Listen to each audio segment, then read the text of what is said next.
ஒரு டெல்லியில் இருந்து ஒருவர் சொல்லுகிறார், தேசிய கல்விக் கொள்கை ஏற்கவில்லை என்று சொன்னால் 356வது பிரிவை பயன்படுத்தி தமிழ்நாடு சர்க்கார் கலைக்கப்படும் என்று சொல்கிறார், அச்சுறுத்துகிறார்.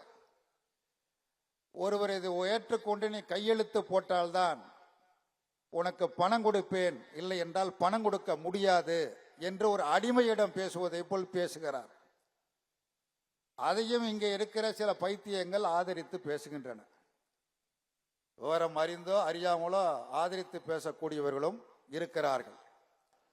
இப்படிப்பட்ட ஒரு சூழலில் தமிழகத்திற்கு ஏற்பட்டிருக்கிற இந்த நெருக்கடிகள், அரசியல் நெருக்கடிகளை எதிர்கொள்வதற்கு ஒரு வலிமையான தலைவர் தேவை, ஒரு வலிமையான முதலமைச்சர் தேவை. அதற்குத்தான் முதலமைச்சர் தேவையே தவிர எதற்கோ முதலமைச்சர் அல்ல.